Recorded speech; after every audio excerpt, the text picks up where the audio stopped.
Welcome to Disha institute of learning. Hi, Payel Sharid here. আজকে আমি spoken English for adults, spoken English for teenagers আর spoken English for kids তিনটে ক্ষেত্রতেই এই ব্যাপারটা ইউজ করা যাবে। আমরা বলতে শুনেছি যে I beg your pardon and I am sorry. দুটোর মানে কিন্তু এক, কিন্তু we need to remind there is a slight difference between these two lines. What is the difference between two lines? Which is now I am describing. আমি যখন বলছি I am sorry, সেটা কোনো স্লাইট কোনো মিস্টেক হতে পারে, তার জন্য I am sorryটা আমি বলতে পারি।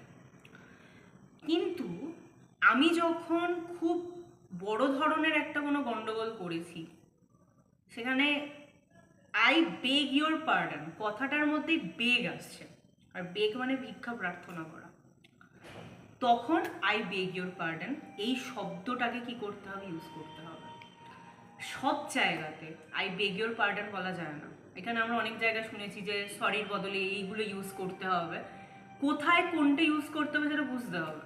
আই বেগ ইউর পার্ডন তখনই আমি ইউজ করব যখন আমার মানে ভুলটা গুরুতর, আর যখন আমার ভুলটা মোটামুটি হ্যাঁ এই জায়গাটা আমার ভুল হয়েছে, অতটাও গুরুতর নয়, আই অ্যাম সরি।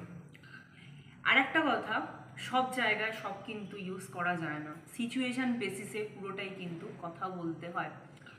তাই আমাকে জানতে হবে কোন সিচুয়েশনে কোন শব্দটা যায়, আর তার জন্য স্পোকেন ইংলিশ জানাটা is very very important. Basically English language জানাটা ভীষণভাবে ইম্পর্ট্যান্ট।